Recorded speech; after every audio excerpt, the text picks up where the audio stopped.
Welcome to a special edition of Stay a While, recorded live on Radio Row at Super Bowl 59. I'm your host, Tommi Vincent, and we are going to be hearing some dynamic conversations with phenomenal guests here on Radio Row.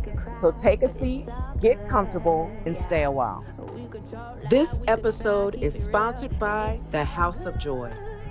Hey everyone, it's Tommi Vincent, your host of Stay a While podcast, and today I have joining me Haley Hunt, and she is the founder of the Verb Kind. Yes. Now, what is the Verb Kind? Well, the Verb Kind is an organization that exists. Our mission is to impact the lives of incarcerated youth. So we go into juvenile detention centers and spend time. We take people like you and the stay-at-home mom and the cashier and the football agent and the whoever, and we invite them to come to jail with us. Mm-hmm. And we go in every single week and we spend time with these kids who've lost hope. And the reason why we're called the Verb Kind is because love, like I told the kids in the JDC here in New Orleans today, is an action word. Mm-hmm. They know a lot of actions, but they would never affiliate love with action. And love is actually an action. So we are showing these kids that they are loved, that they are cared about every single week in detention centers all over Florida, Alabama, Tennessee, and we're opening up everywhere because God is just flinging the doors wide open. Yeah. So let me give you another perspective on the verb love and how some of these young people are perceiving it. And I'm sharing it because this was me. Mm. So I grew up in an environment where love accompanied hurt and pain. Wow. And so my definition of love is not what you and I know it to be today. You know, when you come into relationship with Jesus Christ, we understand love to be something so much more powerful. Wow. And unconditional. Unconditional. So for me, love showed up as they hit you, they harm you. Therefore, my perspective was skewed and it put me in an abusive relationship. And the first time he hit me, I said, boy, he really loves me. Wow. So when you think about those young people that are incarcerated, they may have a different definition of love. Absolutely. And so what you're giving them is no, wait a minute. Real love doesn't hurt intentionally. And let me help you to understand the verb love that I'm talking about. Yes. And so I think that's so powerful. Why do you do that? I can't help myself. I can't. What? I can't help myself. Quickly, I was in sports helping all these guys, these beautiful humans that we're, celebrating here at the Super Bowl here in New Orleans. We love them so much. And I was building brands for these guys and they would come up with these ideas and I was the brand girl. I was helping all these, I was interviewing guys and doing all these things. And one day I went to a juvenile detention center in Orlando, Florida, where I'm from. And I remember first time I ever met these girls, I was painting this little girl's nails and I'll never forget her telling me that she would rather be in a juvenile detention center than at home.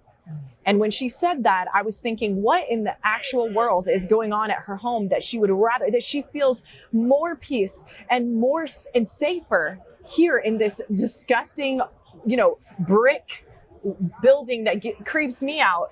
What makes her want to be here more than her home?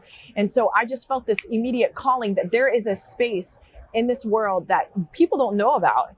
And so I thought, you know what? How cool would it be to reach these kids and then eventually bridge the gap between those who are seen and those who are unseen, which is our children. So we would bring football players in and other people that would be of importance, to these juvenile detention centers. And what that speaks to these children is you are actually important enough for me to spend my time because they don't feel important, but for you to take time out of your week and them know that you're just a volunteer, but you come every week, it does something to their souls. Yes. It softens their heart. It changes their perspective and it gives them some hope for their future. Yeah. When they get out, if they believe that they're a criminal, if they believe that they're a loser, they're going to act on the lie.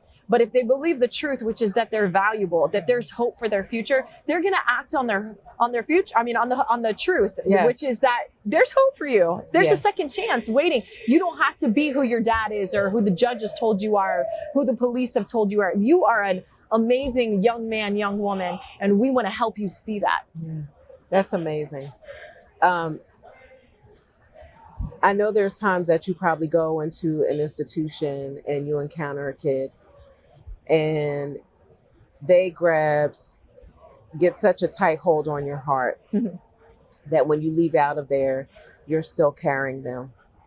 How do you do this meaningful work and care for your own self and release it so that you can still experience the joys of life? Yeah. Yeah, that's a great question.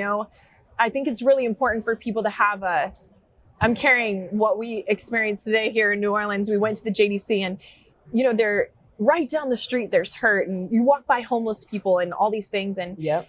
you got to surrender it to the Lord, like God cares about these kids. He cares about them more than I care about them, So just knowing that I have to move on with life. I have to come here and do an interview and be a good wife and love people passionately without being so sad and depressed about the things that we see. But I think it's very valuable to especially if you're a believer, to just lay it at the feet of Jesus where, hey, you love these kids more than we do, and you can do more for these kids than we. So while we're gone, be with them. While the Verb Kind is not there, and bless the staff, give them peace. And I guess my answer would be my faith that God would just take care of them while I'm there. Because we're not the saviors, we're not the ones but we also have lives, and it's a very great question, because I think a lot of people that do hard work like this, and all of our mentors, they feel counselors, psychologists, they just carry so much, and I feel bad for the ones that don't believe that there is a higher power, a guy that's a God that is in charge, that is supernatural and can be everywhere when we're not. But for those who believe that, then there's a peace that when you go home, you can lay that down and be like, hey, little Johnny is hurting tonight. God, we just give him to you. But also you can breathe knowing that God's taking care of him. Absolutely. That's Absolutely. Absolutely. No, I'm listening to you talk and I could just feel how deep this is in your spirit. and when you're doing this type of work, it's not only a calling, but it's something you've been chosen for. And so I just want to encourage you. Thank you. And I'm going to be praying for you that as you stand your ground and root your feet firmly into what it is that you've been called to do. I pray that everything you invest, that it will not only sow in the moment, but it will produce harvests for generations to come. So that one young person that you're impacting today will also cut off the root any other possibilities of bringing their kids into that situation or their children's, so on and so forth, so that the fruit of your labor is in abundance.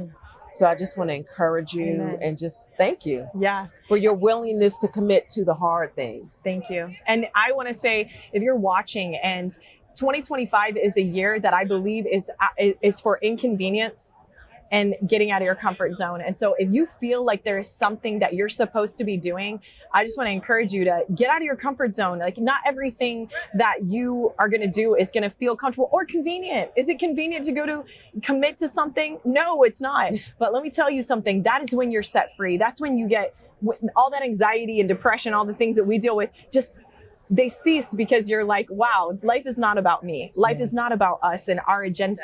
It's about doing what we've been called to do. And that's when we're the happiest and most full of joy, ladies and gentlemen. So, yes, thank you. Thank you so much, Haley, for joining me. I know we didn't have a long conversation today, but I'm here. Yeah, I love it. And so we'll have opportunity to speak again, because I really do want to hear more about what you're doing. And even more important than that, I want to hear more about you and your journey and how you got to where you are today, because I think that's important. woman to woman, our ability to have these types of conversations and present it as an opportunity for other young women to hear experience, Yeah. so that they have lights along the pathway so they can see where they're going. Amen. Amen. So I look forward to us having a conversation again soon. Yes, ma'am. But just know that you're welcome to come and stay a while anytime, and you will always have a seat at my table. Thank you. Absolutely. Awesome. Appreciate it. Thank you so much.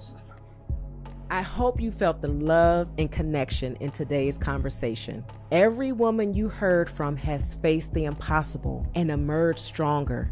This is your personal invitation to stay a while longer at TommiV.com. That's TOMMIV.com for more inspiration for your mind, body, and soul. And let's not forget your belly. You're always welcome at my table. Please be sure to subscribe, make yourself at home, and stay a while.